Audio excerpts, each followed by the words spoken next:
Good morning.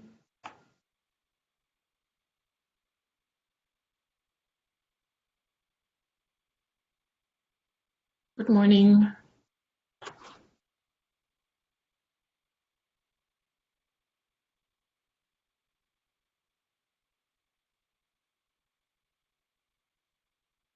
Okay, so Lena, you are not the only one having problems to access the room. Hans Otto just wrote an email. He has the same problem. Okay. I just forwarded him the link. We will see if it works out.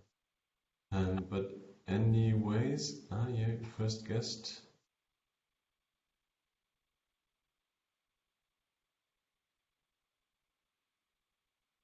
Can you hear me, Lena?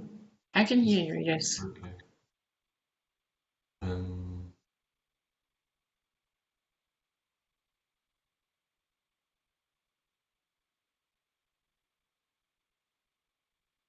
Yeah, I think we'll just have to wait some more minutes. Yeah. This was really weird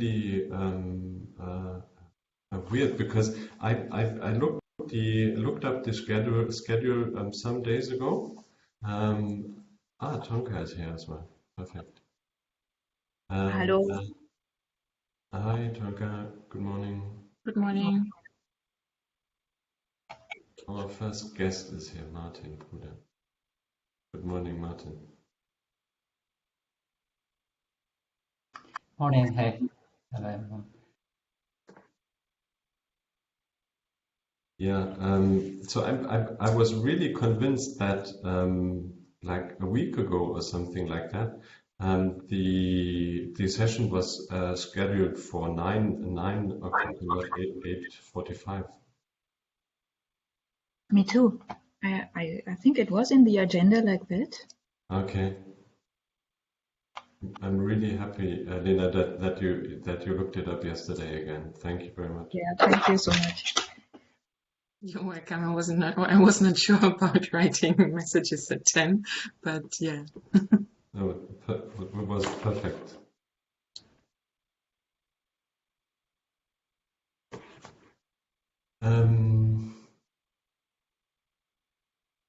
Shall we just try whether the sharing, the screen sharing thing works? Oh, I see Hans Otto joined us as well. Hans Otto, hello. Yeah, I'm here. Can you see me? Yes, perfectly. Good. Yes, right. Tonka. Hello. How are you? Hello. Fine, thank you. I had trouble to join with the app. It was not possible. Okay. Browser. Let me try to share my screen. Yeah. Tobias, have you got the PowerPoint or the PowerPoints that we sent? Yeah, we have them here. So if you can decide whether you want to present or we should present as you like. Everything is possible. It would be fine if you were doing it. That would be much easier for me, at least. Can you see my screen? Yeah, I can see your Okay, screen. good. Okay, great. So I will finish sharing.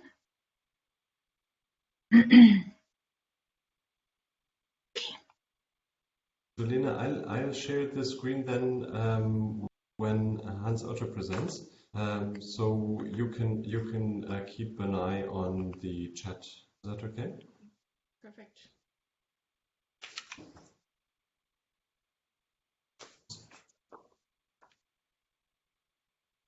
Whether I can.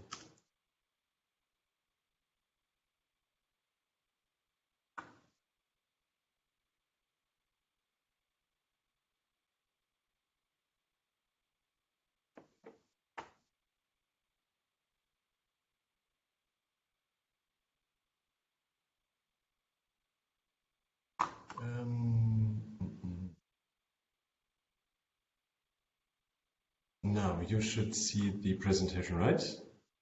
Yes. But we see it in the presenter's message. Okay, perfect. Perfect. But now we see the next slide as well, right? So it's the one. Yeah. Okay. So now it should work, right? Nothing has changed in Really? my view. I don't know. On my screen, there's still like the two slides where your notes are. Okay, Hans, Otto, what do you see? This is what I sent you, yeah? Okay, this is, but what do you see? Do you see the presentation mode or the speakers mode? Oh, do you see two slides or only one slide? One slide. Ah, yeah, okay. Because I see the presenters mode. Well, Okay, let's. Same here. Wait a minute. Yeah, I see. Well, there's a small slide on the right. Ah, yeah, That's okay. Yes.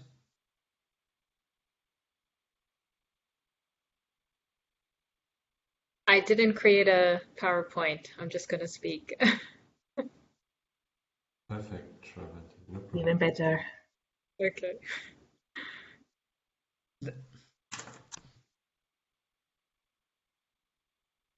What about now? Yeah.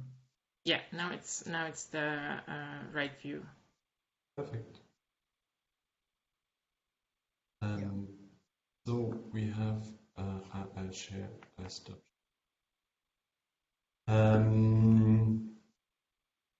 We already have 12 persons within our session. I propose we wait another 5 minutes. Early this morning, or late at night for sure, Valentin. Oh, no, very, very early in the morning. It is morning. Okay. It depends on your point of view. Okay. But I'm really relieved that you looked it up. Thank you That again. was when I, because I accepted it and put it into my agenda, and it said it's putting it in my calendar at the right time. Okay. It also seemed like that in the agenda. So I was like, okay, it must be in the afternoon, late afternoon for everyone. And so for me, it's in the morning. And it was only when you sent that I checked again, and then I saw, no, this is not. Honestly, I didn't until a few days ago. I didn't think about that. There's a time difference between New York and Copenhagen. But I'm really happy and I'm really glad that you're here I'm with glad I us. figured it out before.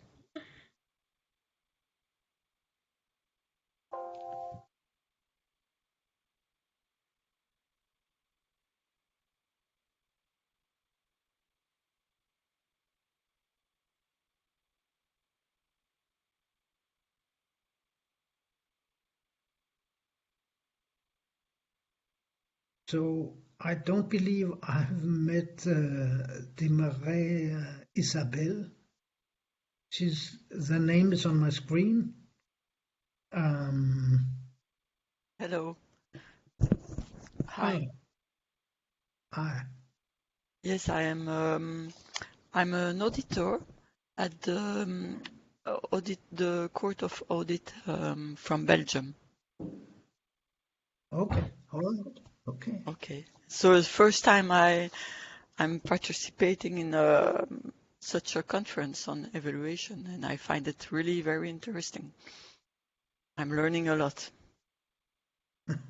Right. But have you been involved as part of your work? Have you been involved in auditing human rights projects or programs? No, not really, but human rights is also at the core of our work, if I can say. Yeah. But not directly. It's always in the background. All right. For me, always, yes.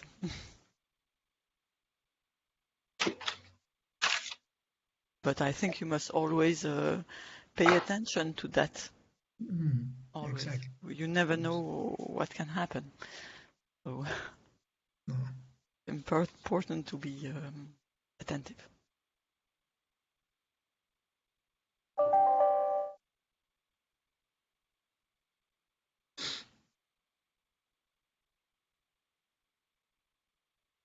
We have been 14 persons in between time, and now we're back to 12 again.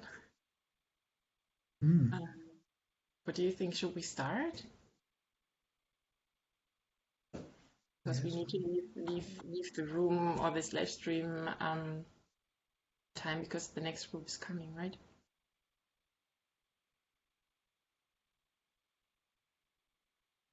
I Yeah. don't hear no yes, but no as well. So yeah, For me, yes, we can start. yeah. What do you think, Tobias? Yeah. I'm ambivalent with regard to the starting time because I'm not too sure whether people looked it up earlier and saw the 9 o'clock schedule. But I think as Dina said, we have only a restricted time slot, so maybe it's best we start. Or we could, at my clock it's 53, so we could wait 5 more minutes, maybe to keep track on the 9 o'clock schedule. So if people are coming at 9. It seems like a good idea, but if we see a downward trend in the terms of numbers of participants, as you noted before, then definitely you should break in, and then we will get. Yeah, It's Hans-Otto, this 30 now. this is time for your entertainment program. You have to start your entertainment program for everyone. The blue jeans in the entertainment program. I was listening this morning to 3 times blue jeans introduction because I tried to find my way in, and every time this these blue jeans introduction came up in my on my screen, and it's maybe of use the first time you see it, and then you get you sort of lose your patience a little bit. Yes, I had also. I know what you're talking about. Yes, it's. I believe it's developed in the US and under Verizon, which is a big company in the US, of course. So there's a certain kind of culture you can feel in the way they are talking about things in a very happy way. Yeah. We used to have blue jeans for a short time within UN Women. That was the platform that we had before WebEx and Zoom. But I had never heard of it then, before then, and I have never heard of it since. This is the first time I've seen it since like 3 or 4 years ago. Yeah. Yes. So it's still alive. That's what I realized. We used it in MSF, and it was quite reliable. So I was quite keen to get back on it. Okay. I mean, I don't want to make some commercial, but this was just my experience. But the So name is you feel definitely at home with blue jeans? But not in a presentation, rather as a video conference tool. Oh, not, yes. Right. Okay. a really big conference, like a form of Skype. Yeah. Yeah.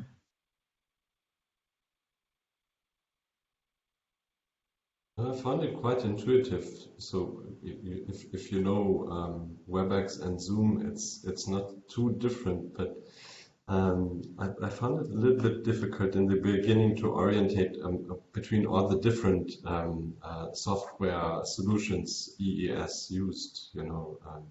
Starting from ConfTool over this program software until BlueJeans. A lot of orientation in the beginning.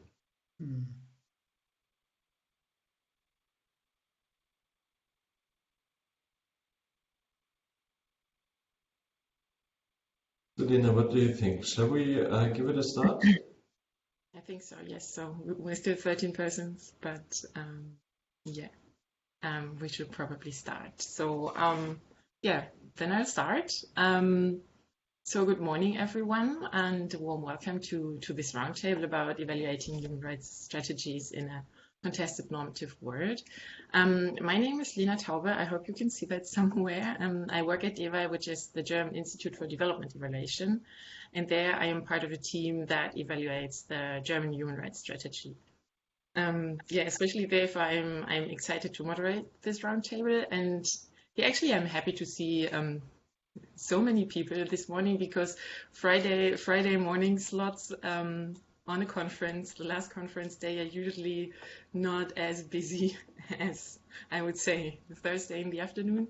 But yeah, I leave it open to you to judge whether this is due to the virtual format or the time. So first of all, I would briefly walk you through what we've planned for this next hour and a half, or it's a bit less now, but yeah, during the first part, we will have short inputs from each of our discussants on their experiences and views on or of how to evaluate human rights strategies. And we will then start with our roundtable discussion and two major questions about benefits and challenges of normative evaluation, such as human rights-based evaluations, and as well discussing how to actually value such normative evaluants. And of course, there will be discussions or remarks from the audience.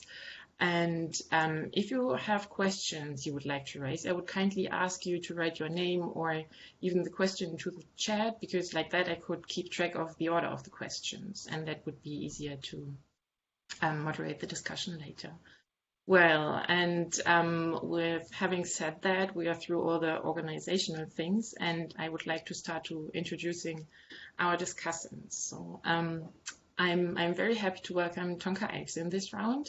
Since more than 10 years, she has directly been implementing and managing projects and programs in the field of development cooperation and humanitarian aid, and she provided technical backstopping for that. So she has worked in both international organizations as well as NGOs. And in recent years, she focused on evaluations and evaluation management and works at the Austrian Development Agency. Happy to have you here, Tonka. Thank you so much for this nice introduction. Our second discussant is Hans Otto Sano. He's research director at the Danish Institute for Human Rights, and his key competences include inter alia, human rights and development, human rights and economic growth, and human rights indicators and research methods. Currently, he's involved in 3 research projects, which are human rights-based approaches in poverty reduction, human rights and economics, and human rights research methods. So welcome, Hans Otto. Thank you very much. Thank you. Shravanti Reddy is our third discussant, and she's been working on human rights, gender equality, and evaluation for over 15 years in an international context. She has also worked in both on both sides of evaluation projects, the United Nations and civil society organizations. And Shravanti has experiences in conducting complex evaluations and in and in development evaluation approaches and methods. Welcome, Shravanti. Thank And you. last but not least, I would like to introduce Tobias Pollack, who's my team leader at DEWA. He's senior evaluator and currently leads the evaluation of the human rights-based approach. And until May 2019, he was head of the executive unit evaluation and statistics in the Austrian Development Agency. And in the German Evaluation Society, he's also a speaker of the methods section. So happy to have you all. Welcome to the roundtable. And actually now I would like to give the word to you, Shravanti, to present your first inputs. You said you have no slides provided, but that's perfectly okay. So we're happy to hear what you have to say on the topic. Great to see you. Sure. Okay. Okay. So thank you very much for having me, and to everybody who's joined. As Lena said, I'm Shravanti, and I've been working at UN Women's Independent Evaluation Service for quite some time. I've worked on, and I think I would start this discussion on the human rights-based approach and evaluation coming from the perspective that I am working within the UN and I'm a UN staff member. So it's not a question of whether, within the UN we should pursue a human-based, rights-based approach. Because we're mandated to do so, given our role in relation to supporting the implementation of the International Human Rights Conventions. So really all our work, and especially within UN Women, all our work is human rights based or gender equality based. I wanted to really just speak to three points that were raised in sort of the abstract for this session. One, I wanted to sort of highlight from my experience that, I developed a guidance with the UNEG, the UN Evaluation Group, back in 2014. And it's called Integrating Human Rights and Gender Equality in Evaluation. At the time when that guidance was under development, it was a challenge in terms of combining the human rights-based approach, which is more broad, while still also prioritizing gender equality approach of gender mainstreaming. Obviously, both have overlaps, but also sort of distinct nature, methods, and frameworks.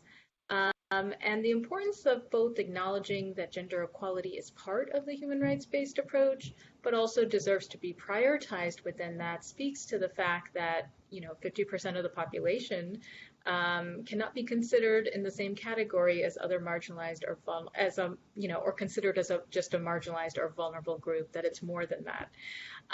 So developing that UNEG guidance was really the first time, I guess, within the UN and definitely in UN evaluation, that those two approaches were combined in one guidance. And during its development, that concept was considered a bit controversial.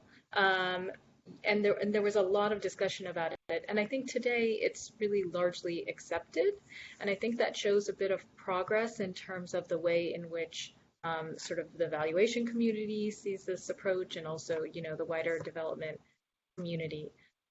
So I've just seen that kind of progress, I guess, when it comes to incorporating human rights-based approach in evaluation and how it's seen, and in addition to how gender equality is prioritized within that.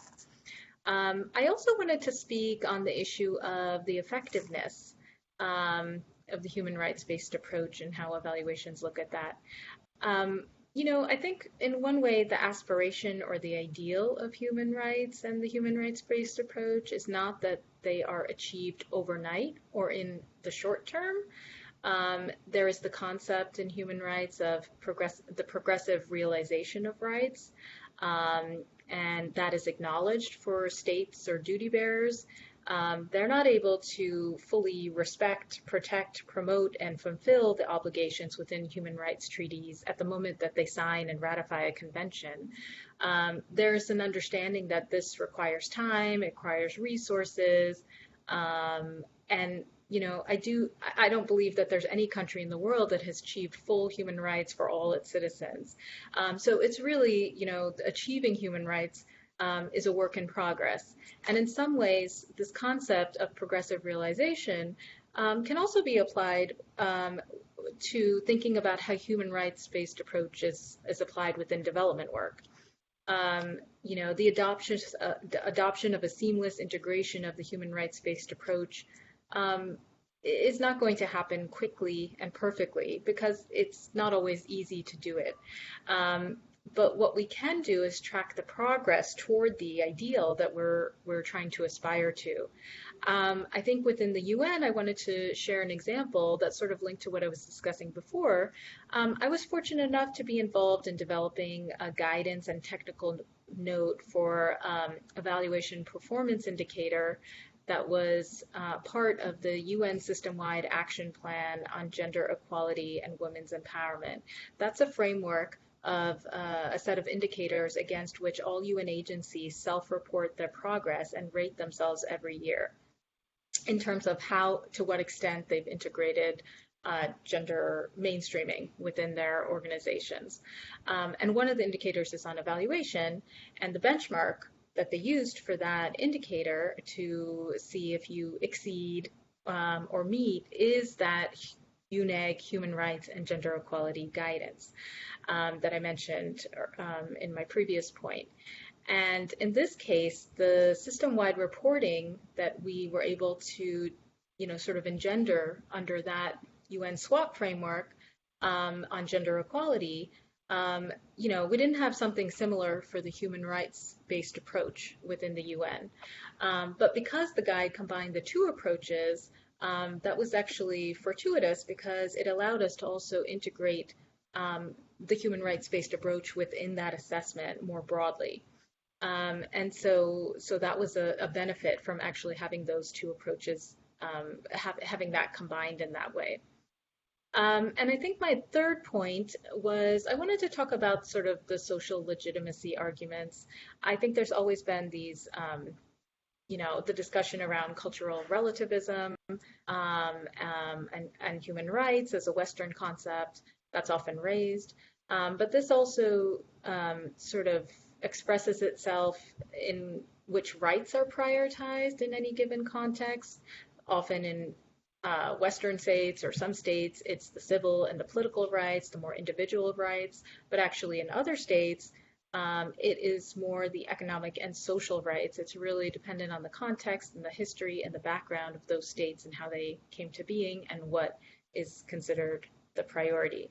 So I think this difference in prioritization and the way in which rights are considered fulfilled there is room there for it to be culturally specific. And so I think the human rights framework and the human rights-based approach allows for that. But at the same time, cultures are also not homogenous within it. There's not homogeneity within a culture, and there's different perspectives on every culture.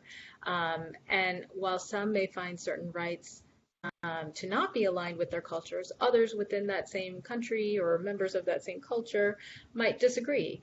And this is where the power imbalance is really important and where I think sort of evaluations can sort of play a role. I think the issue of gender equality, again, is a good example here. One may ask a man or a woman in a particular country what they think about concepts of gender equality, and you might simultaneously find that one of those individuals will embrace it as part of the culture and see it as congruous, and one might reject it and say there are aspects of that don't fit within the culture as they understand it. So these power imbalances determine whose interpretation of a given culture is part of the narrative.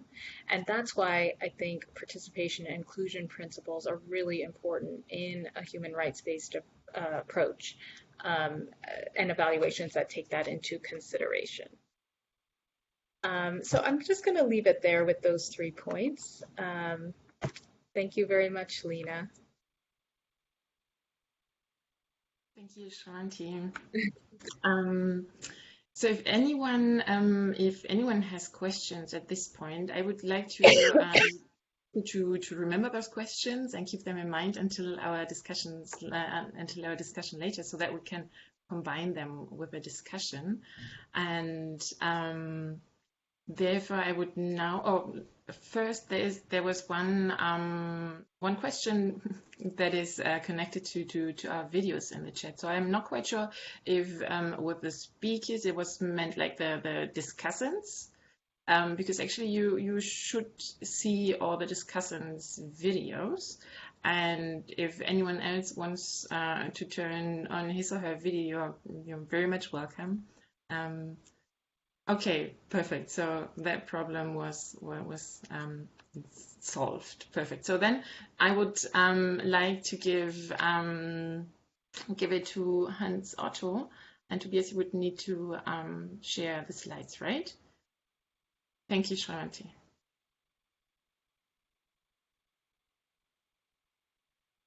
Yes, thank you so much. I'm Hans Otto Sano. I'm from the Danish Institute for Human Rights. I've been working there for a number of years. At one point, I also worked at the World Bank on human rights in what was called the Nordic Trust Fund, a kind of initiative from Nordic governments and even from Germany, where we tried to create a better understanding of human rights within the World Bank. And that was an interesting, that was definitely an interesting work.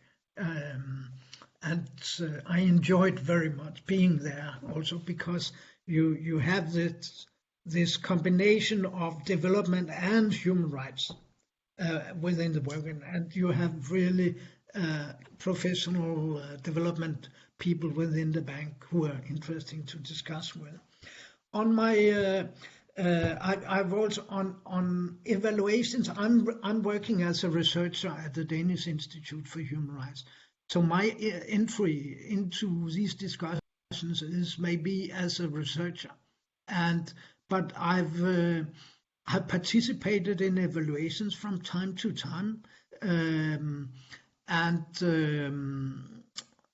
enjoy that because it's also, I see my role as a researcher also as it's important to understand the point of view of practitioners. And maybe as researchers we do not always achieve that, but at least it's important to have that ambition. I'm also from time to time, as Lena said in the introduction, I'm also from time to time participating in discussions on human rights indicators. And in a couple of weeks, I'm going to participate in a meeting in the World Bank on precisely on human rights indicators and the evolution of discussions on human rights indicators. But that's another story anyway. So here I'm going to talk about the challenges and opportunities. Can we move to the next slide, please? Or can I don't see, can I? Okay, that's fine.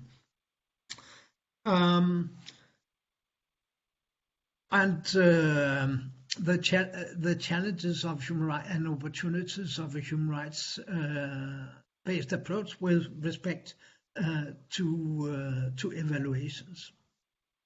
I see human rights based approach, it's not a theory. It's foremost a method of implementing human rights, giving priorities to, for instance, to non-discrimination, and with that, vulnerable groups, priorities to empowerment, that is also rights holders' claims and advocacy, and to accountability, that is duty bearers' obligations. And when we talk about duty bearer obligations in the human rights context, we are talking about legal obligations. Duty bearers have signed up to the human rights covenants and conventions, and they do have legal obligations with respect to these conventions. Whereas when you talk about when you talk about governance discussions, sometimes the obligations might be political policy obligations. So that's also an interesting distinction between a human rights-based approach on the one hand and the broader governance discussions on the other hand, where in the human rights perspective you find an emphasis on legal obligations as a very important element. Also,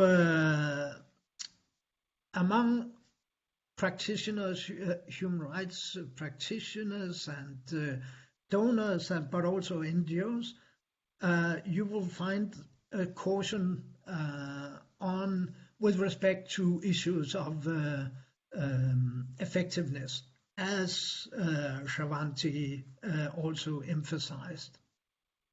And so whenever human rights projects or programs or strategies are evaluated, there will be a certain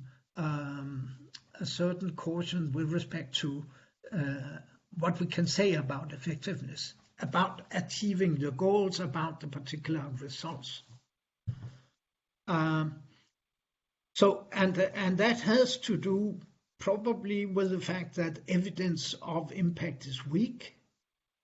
In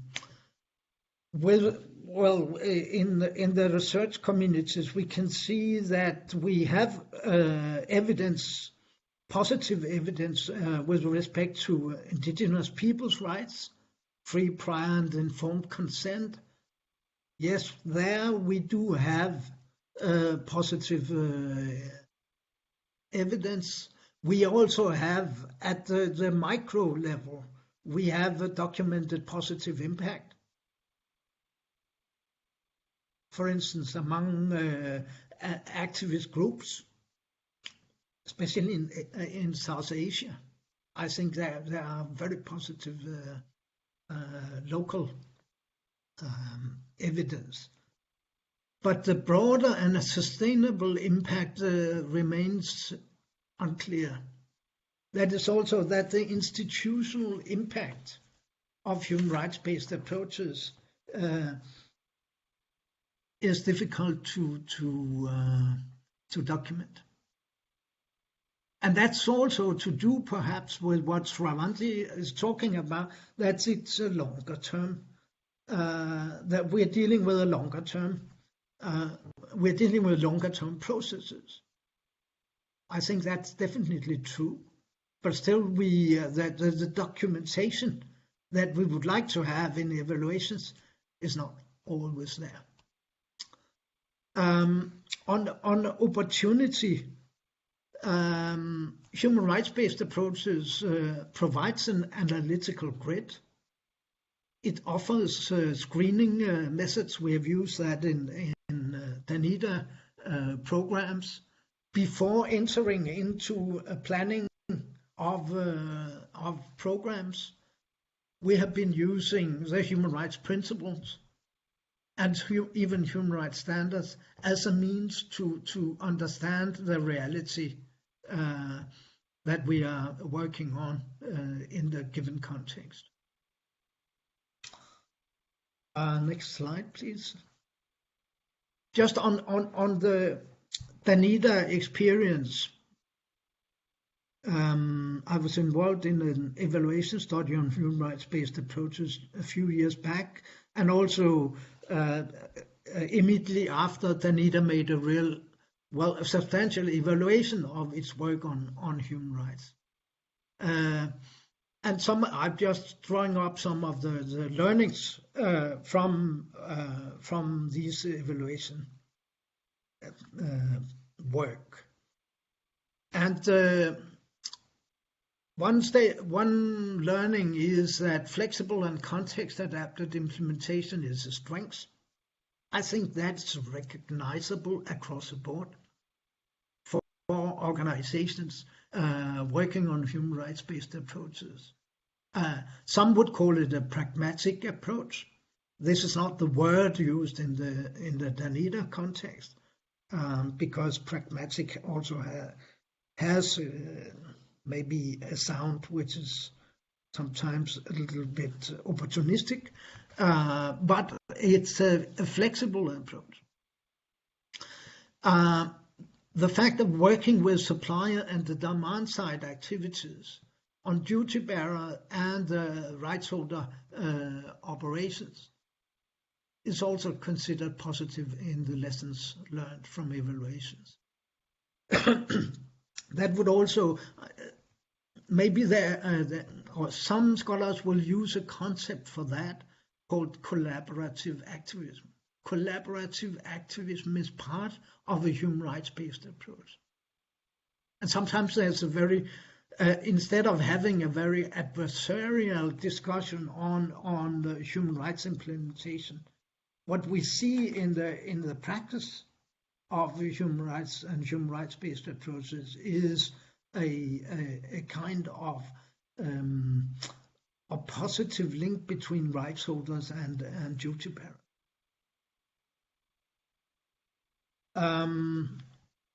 A third point, the rule of law and human rights-based connect sometimes is unclear. And that means that there's sometimes a little bit of an uncertain understanding on how the human rights will blend into the rule of law, the rule of law strategies. So under the rule of law, we will often have discussions on activities on reporting to the UN committees and to the UPR, the Universal Periodic Review, within the UN system. But we, at the same time, these activities are sometimes a little bit separate from the work on the ground on human rights-based approaches. Not always, but it's to the degree where the Danida evaluator said that it's difficult to measure the strategic input of the rule of law and human rights-based approaches at the same time. Access to justice programs are well integrated in most cases. Yes, and one final point on social legitimacy, which Shravanti also raised, I think a very important point.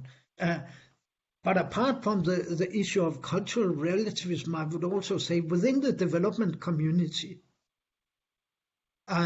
those of us who are involved in the evaluations, there's also sometimes a cultural divide between development experts who have learned development work for some years back, where human rights was not an important subject, but where economic growth, economic development, and let's say economic views on development were proficient. So there's maybe you may say there's a distinction or a cultural divide between this old school economistic view on development, to frame it simply, and more the softer human rights-based approach which has come in recent years. And I guess this divide you can even find in the UN. Definitely you can find it in the World Bank. Thank you so much. Thank you, Hans Otto. Tonka, would you go next? Yes, I will try to share my screen. And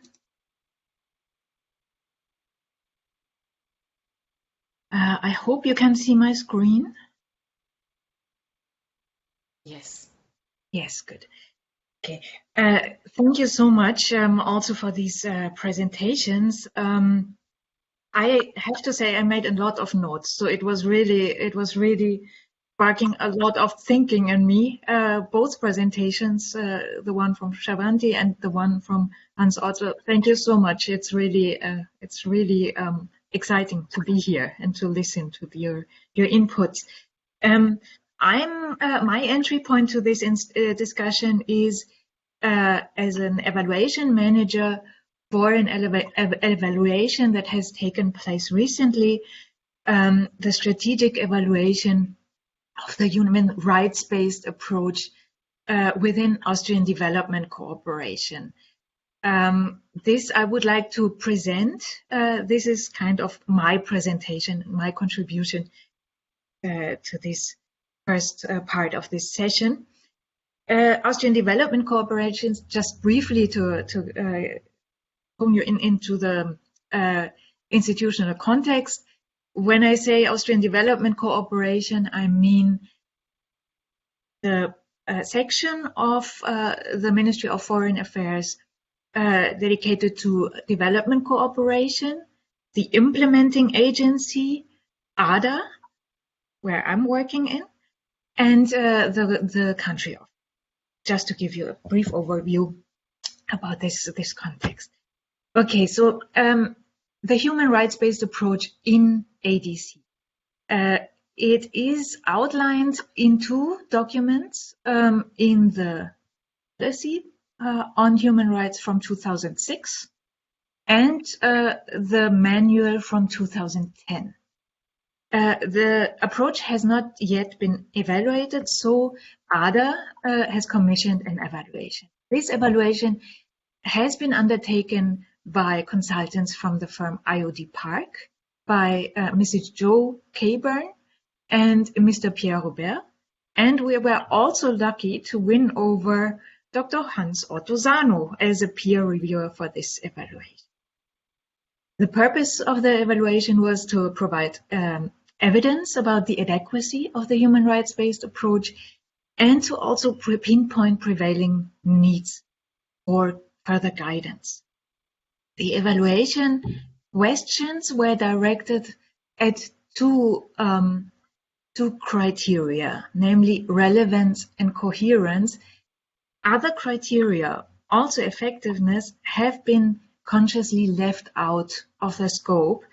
And this was, in fact, for us, it resulted that it was an advantage because we were able to carry out this evaluation completely online in a time of multiple lockdowns and travel restrictions due to COVID-19. Of course, this also presented challenges.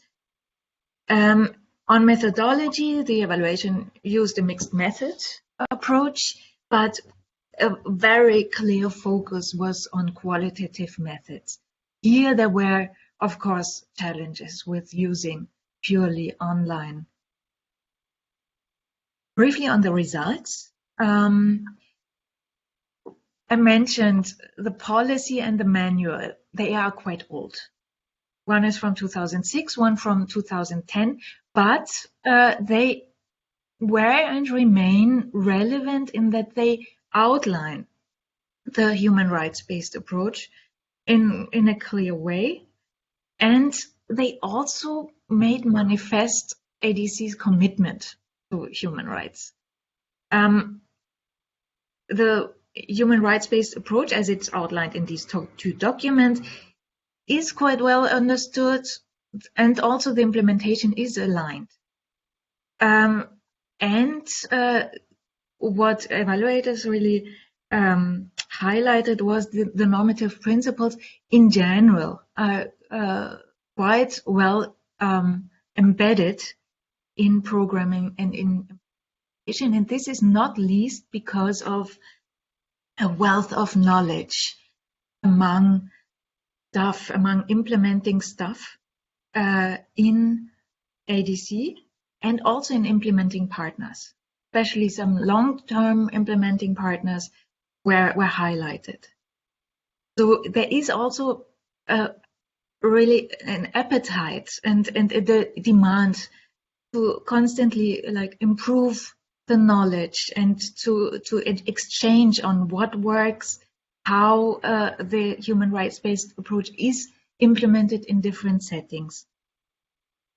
But, and this is really a constraint, there is not enough time for this kind of dialogue. Another constraint is also that there is lack of human resources. For example, there is only one technical advisor in ADA covering 3 broad areas, namely human rights, governance and migration. So it is this is really a constraint. It was also a constraint for our evaluation because there was quite a high turnover in this position. Throughout the evaluation, there were 3 different persons in this position. The human rights-based approach in the 2 documents is outlined with 3 main levels of intervention. One level is human rights as principle. One is human rights as a specific intervention area, and one is human rights as part of political dialogue. And out of these 3 dimensions, human rights as part of political dialogue obviously is less visible, but it's also less integrated. There seems to be coordination happening with this dimension and the other 2 dimensions, but it's not like done as part of an overall agenda with like shared objectives. And there is also kind of a lack of clarity about kind of a strategy about what ADC on the long term wants to achieve with these three dimensions. There is no high-level leadership providing direction as to like long-term goals, and also how to bring together these 3 dimensions. So in effect, it's leaving implementation at the responsibility of the individuals. So these are, in a nutshell, some results of this evaluation. There are some recommendations, 6 recommendations mentioned. I encourage you to look also up on our website the whole report. Now we are in the management response phase. And now it's going to be very interesting how the recommendations will be taken up. There was, I have to say, throughout the process of the evaluation, there was quite a momentum generated. It was high political interest, also among like wider Ministry of Foreign Affairs. And now it's, we try to keep this momentum and to leverage for the management response. We did a webinar where we invited several staff from Ministry of Foreign Affairs, different ambassadors as well, and staff from ADC, from ADA, from the coordination offices. And here we presented the results, and we gave like a brief outlook on what might be done. And we also generated some ideas. We collected ideas from the audience. So it's going to be interesting what is happening next. We expect that this management response is going to be finalized by end of this year. Well, finalized is that we have kind of an action plan and a formal response, which will also be published on our website. So really, it's exciting to see what will happen. So yes, I encourage you to take a look at our website, look up the full report.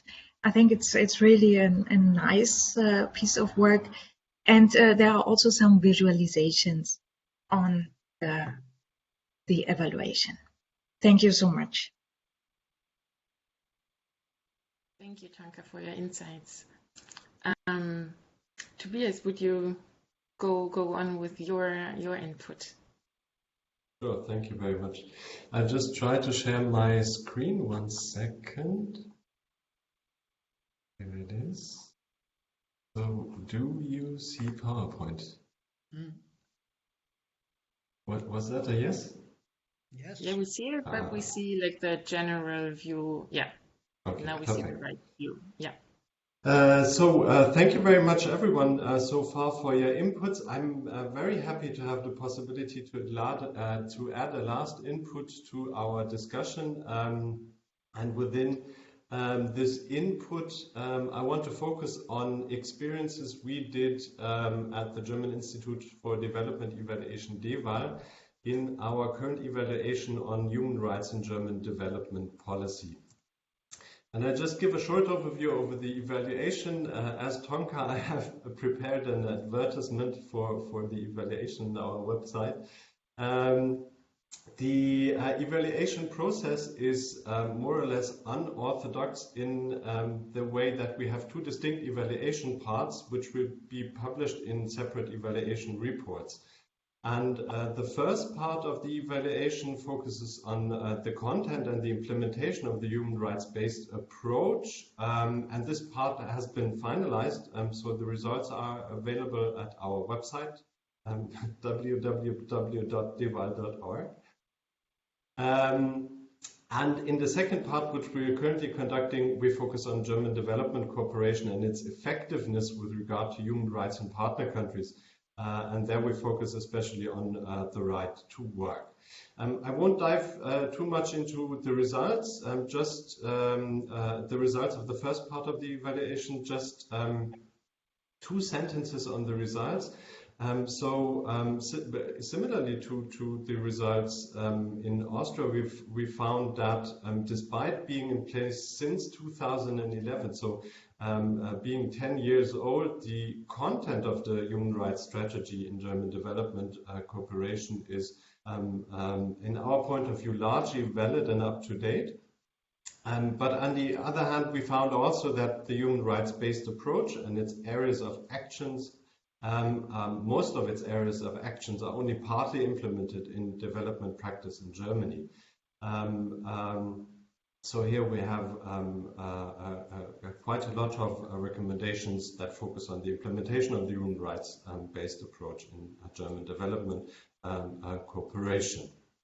So what I want to input as a basis for our discussion later on is first a focus on what we did to evaluate a normative evaluant, or evaluating human rights and a human rights-based approach as a normative evaluant and a potentially contested evaluant. So we did 2 distinct things. First one was we transparently communicated our own normative stance as evaluators, and we also transparently communicated our basis for assessment, so the assessment criteria we defined as a basis for our evaluation. And we did try to do that throughout the whole process of the evaluation as a means to be very clear about where we as an evaluation team stand and what the basis for our assessments and in end effect results are.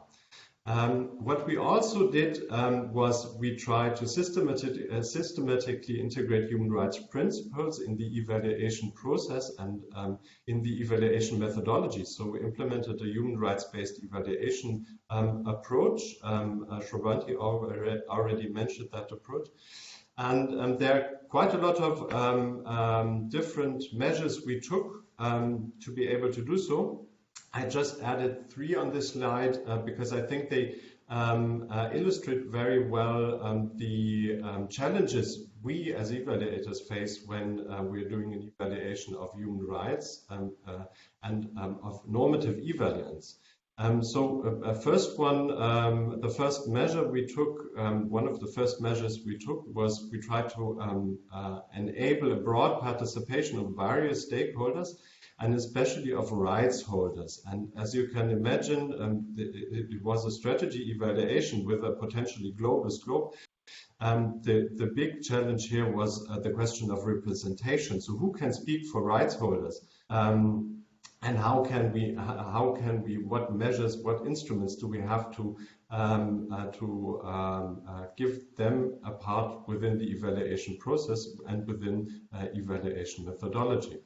What we're currently doing within the second part of the evaluation is we're trying to obtain very disaggregated data on marginalization within our case study countries, and a very important role here play colleagues, evaluators from our case study countries, because they have the knowledge and the expertise on marginalization and on disaggregated data.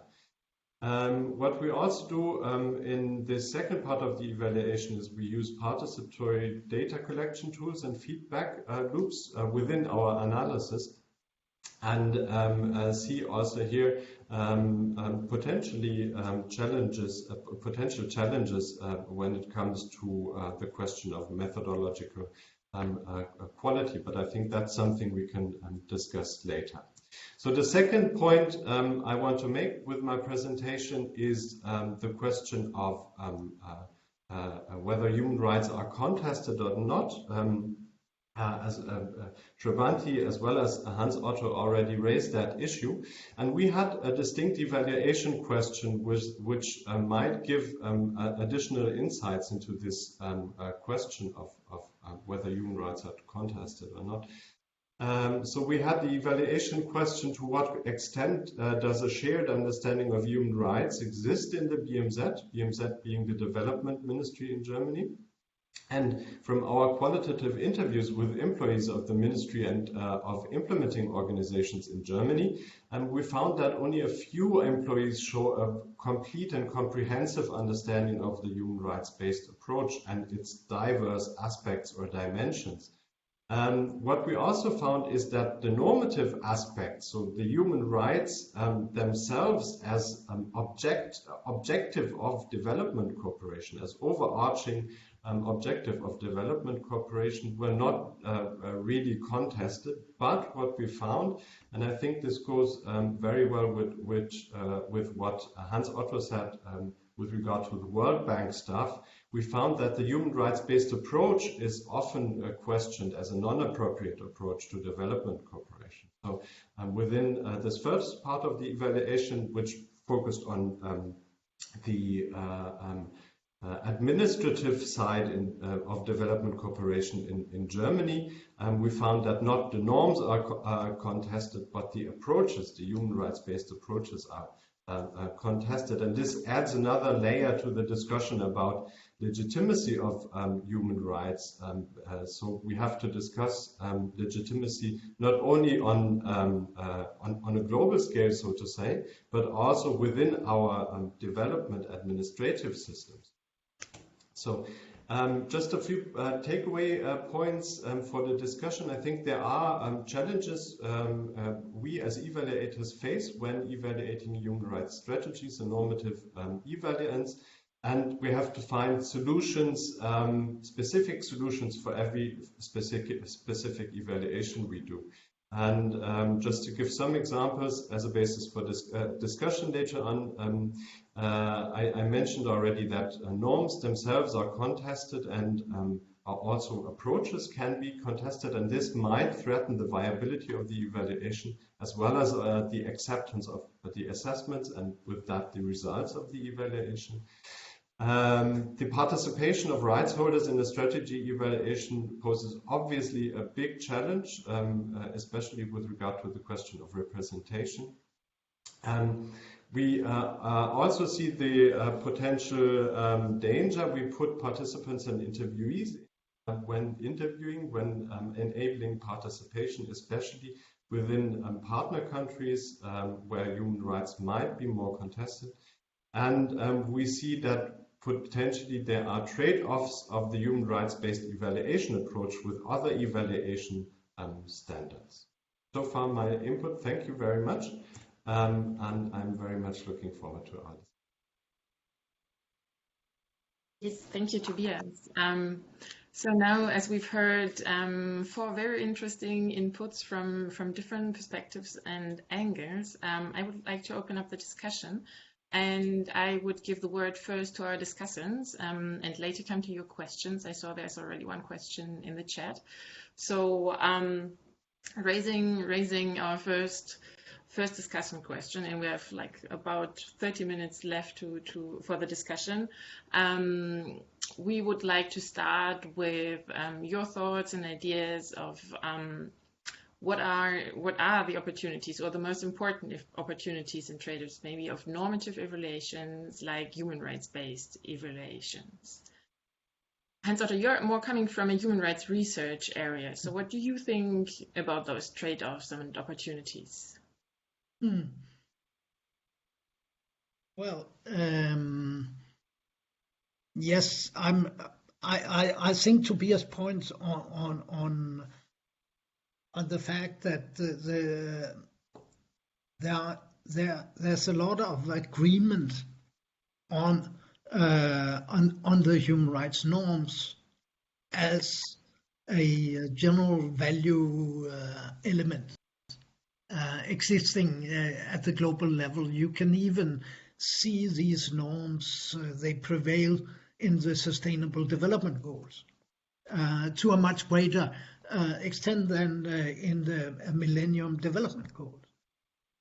But the point made by Tobias that the approach, the human rights-based approach, is contested. I think that's a good point, and something I've also seen, of course, from the actors that have been involved with. Not so much from of course from the human rights field as such, but the moment you're working with donors who are involved in the broader issues of development while also working with human rights, you might see that there's this contest of the approach. So there's this a little tendency to retreat from the approach in certain areas.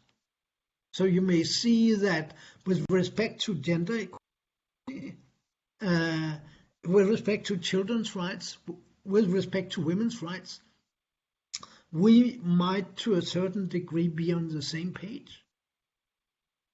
But with respect to work on civil and political rights, and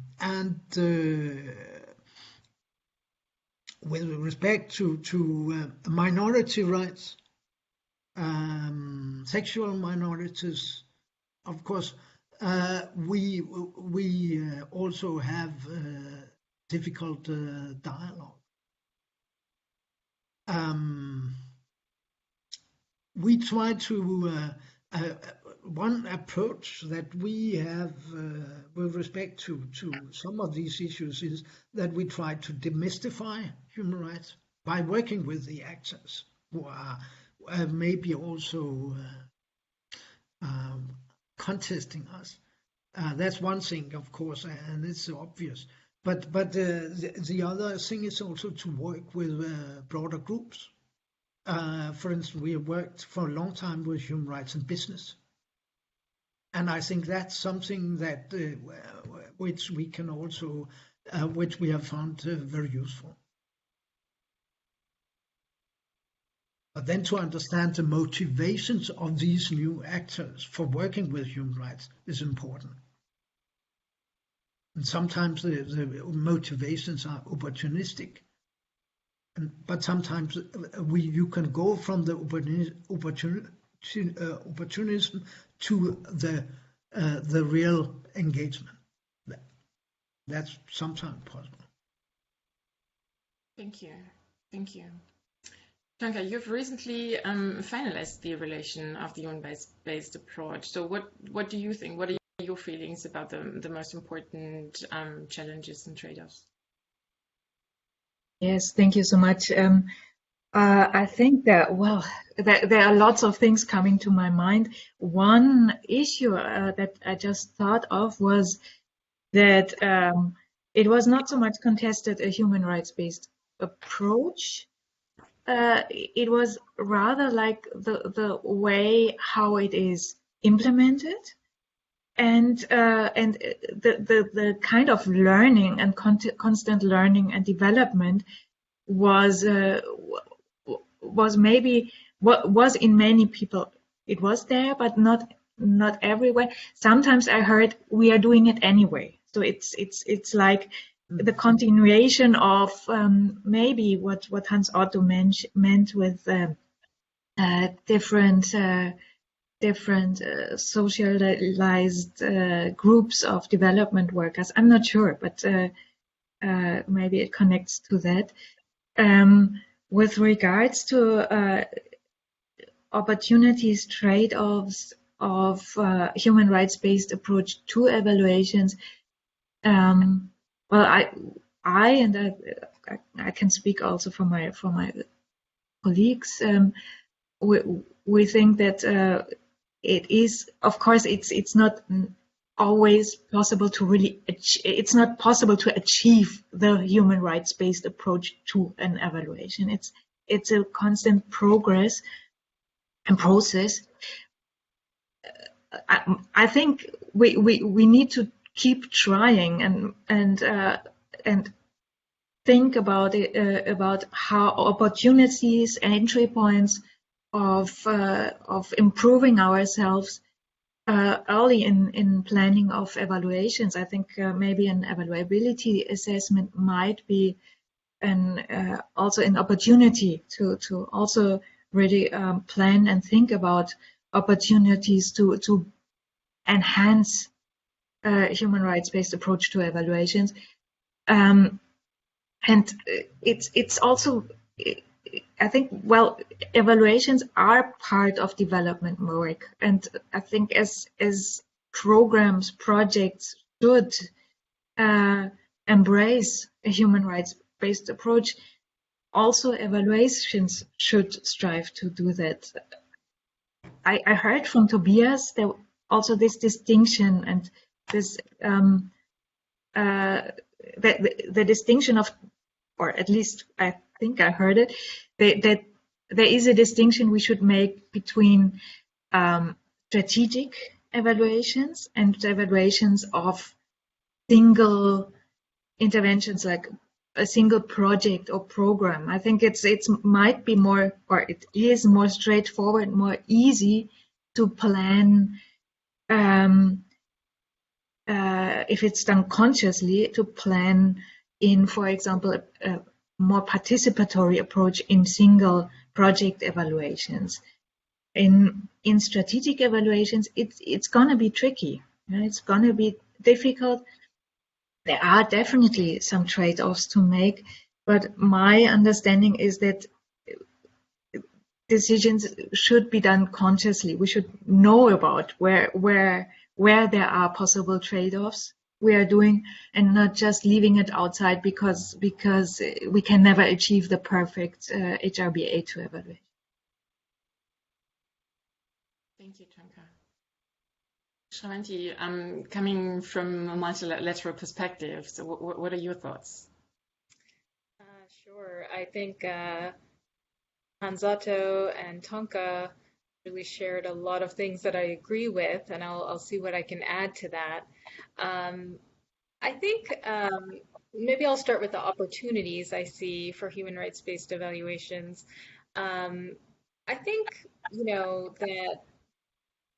that when you call it a human rights-based evaluation, you're being very transparent, right? And that you're coming with a very specific political lens, and that is in support of achieving or realizing human rights and the frameworks that are associated with that.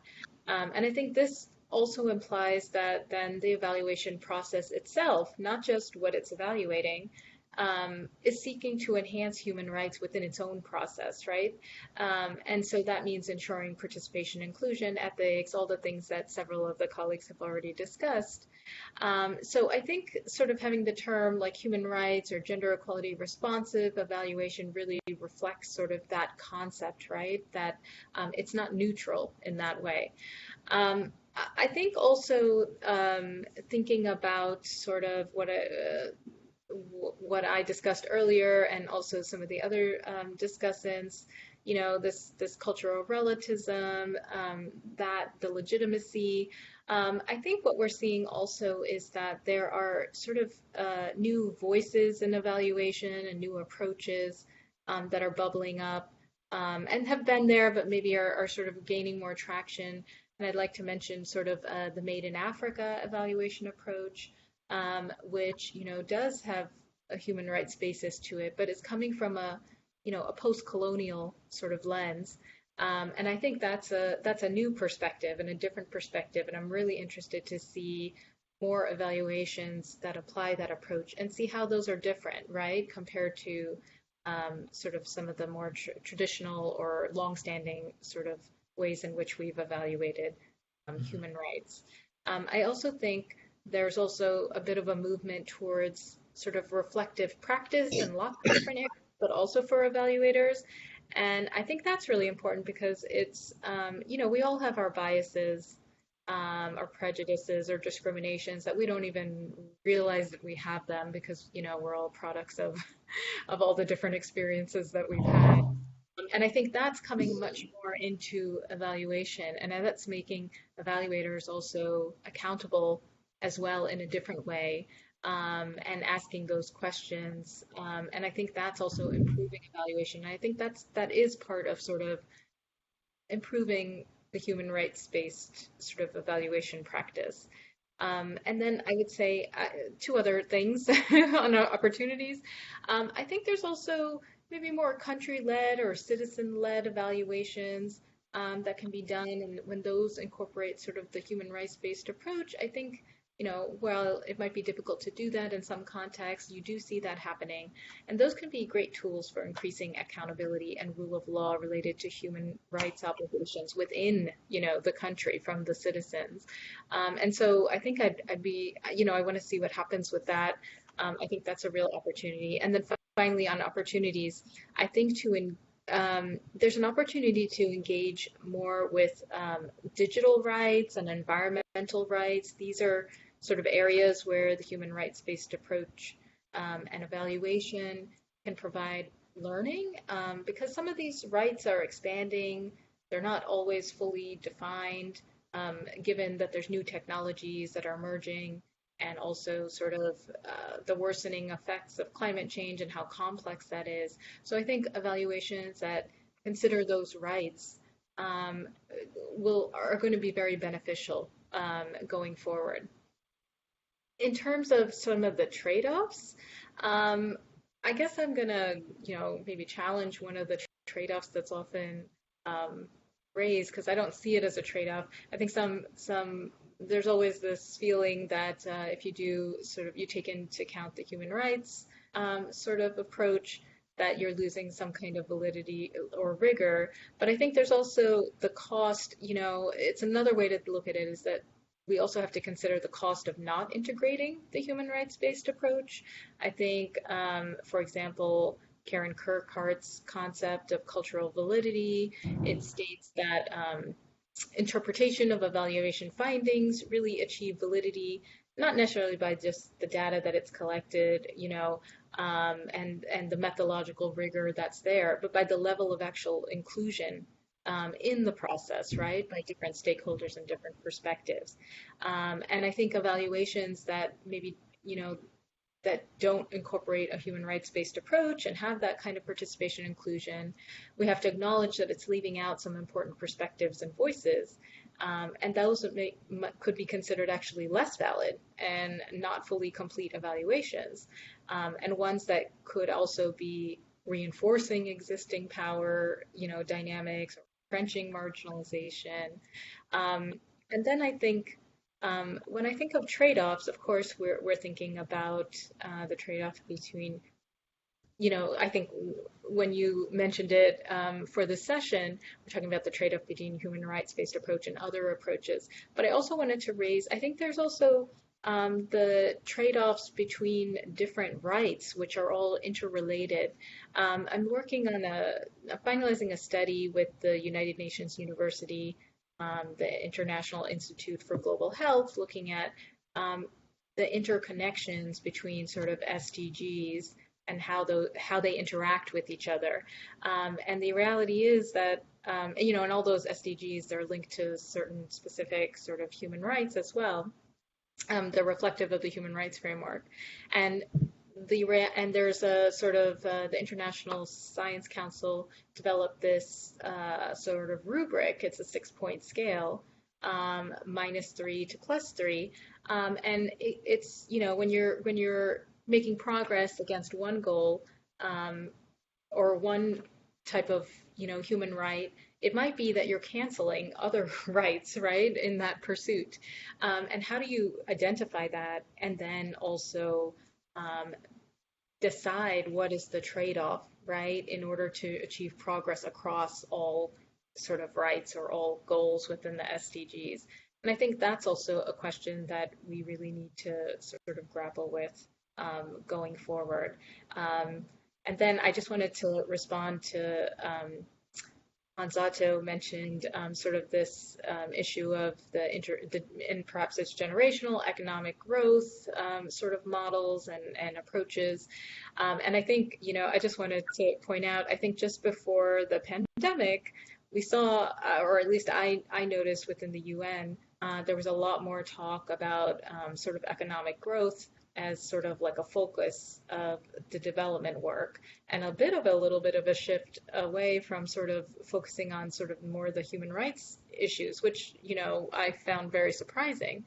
And I think the pandemic hit, and then we see that that model is still there, but it's being a bit more modified because there's a reality that there's economic growth and there's also economic rights. And if you can combine those two, we see things around social protection and more issues around redistribution of economic growth. Those are paths to sort of move forward with a human rights-based approach, and I think evaluation has a role to play there in helping to highlight where that can be done. So thank you. Oh. Thank you, Shravanti. Tobias, what are your thoughts? With looking at the time, I would like to ask you for a shorter input. Yeah, I'll try. I'd like to take something Tonka and Shravanti said as a starting point, and I'll try to finalize my point very quickly. Tonka, you said that you heard from your colleagues that this is something you're doing anyways. So there are a lot of activities, a lot of measures to incorporate human rights principles and human rights standards within evaluations that that are part of the good evaluation practice. And this is also something that, in my point of view, shows within what Shravanti said, that there are a lot of other very interesting approaches which have similar traits and similar goals when it comes to the evaluation process and the evaluation itself. And I think one can illustrate that very well when it comes to the human rights principles of participation and empowerment. So if we talk about measures to ensure participation within our evaluation, you just have to Google evaluation and participation, and you will see a wide range of books and articles focusing on how to enable participation within evaluation. So there's a lot we do, and there's a lot that is part of the good evaluation, a good evaluation example, and also you just have to look into the evaluation standards where as well it's part of a good evaluation. But there are other things, other standards that are more difficult to achieve, more difficult to incorporate within evaluations, and I think also have a higher potential for trade-offs. So if we talk about empowerment, that is something that a lot of evaluations might strive to achieve, but often have possibilities to really achieve. And there are a lot of methods also in social research. Just look at action research, for example, that try to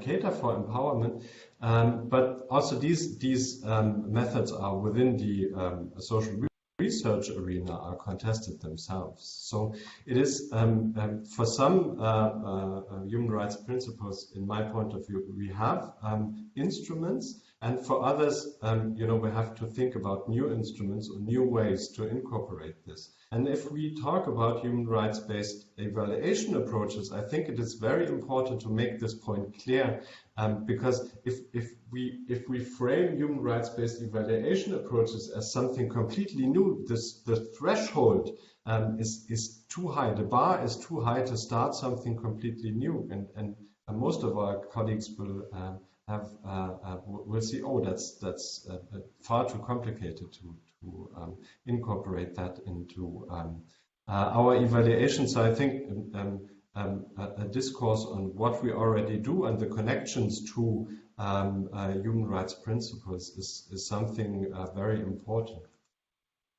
So I would say there are measures we already take. There is a lot of good evaluation practice out there, which caters for some of the principles, but there are other where we have to find new ways, where we have to define new possibilities and measures to incorporate them into evaluations. And we also have to discuss trade-offs. Shravanti already mentioned the potential trade-off with regard to validity.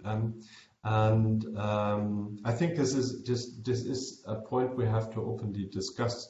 I think there is the potential with regard to internal validity when one focuses mainly on participatory approaches, but at the same time we have a discussion within the arena of participatory methods about internal validity, and I think there is a lot of discussion going on. We have to bring that all together, but I think that's something we can do, and I'm very much looking forward to doing that and looking what the evaluation community can come up with in regard to that.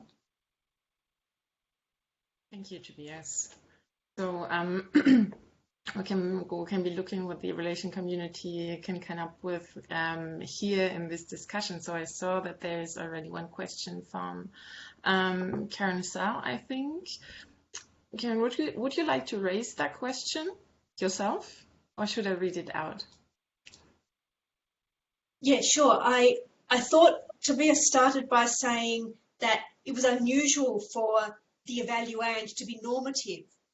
And I wasn't sure if that's just a different use of normative, and whether I misunderstood you, Tobias, or whether, because in a lot of countries, social policy, environmental policy, economic policy is normative.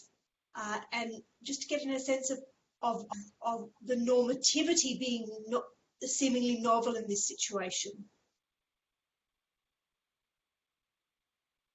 Yeah, you're completely right. That might have been a little bit imprecise in my presentation.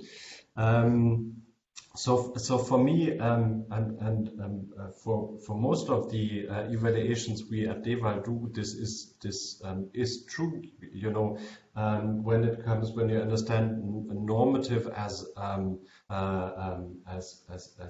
value, so to say, and obviously in most of the evaluations, if not in all evaluations, value play a central role. And what I said in my presentation about the transparency of norms and values within the evaluation team, that is something we should do in every evaluation obviously. So you're completely right.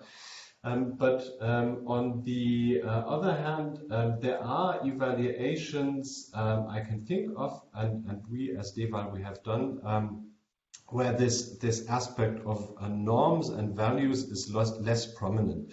So if I think of a institutional evaluation or evaluation of the institution, this is values and norms are obviously play a role, but it is not that prominent when it comes to discussing evaluation, planning evaluations in the beginning.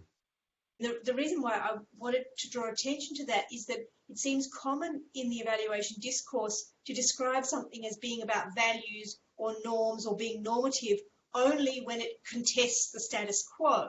Yeah. And if it's in support of the status quo, it's deemed to be non-normative or non-values laden. And that makes no sense at all, but it's become standardized as a way of thinking, and it potentially marginalizes innovative work like you're all talking about, because it gets that negative label of normative, even though it's no more normative than any work that's being done for economic development or the like. So I'm keen for us to see those nuances and see how that influences how people think and talk about these issues.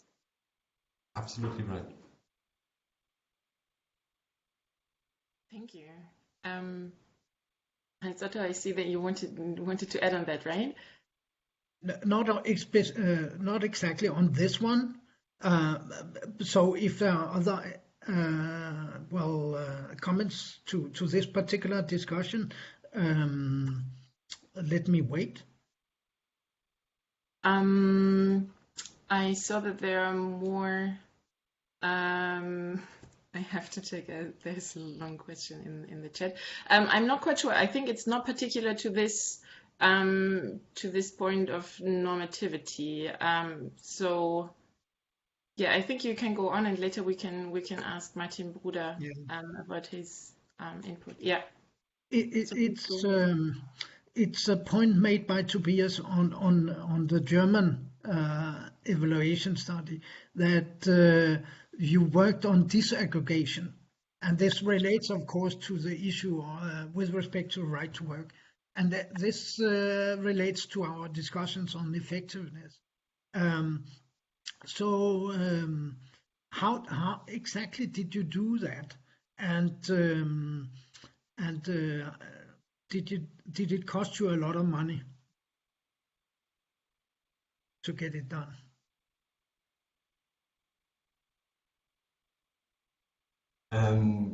So this is I try to be very brief about that. We're currently conducting the evaluation, and so the final results and the final costs are not. I can't say anything about that, but obviously it's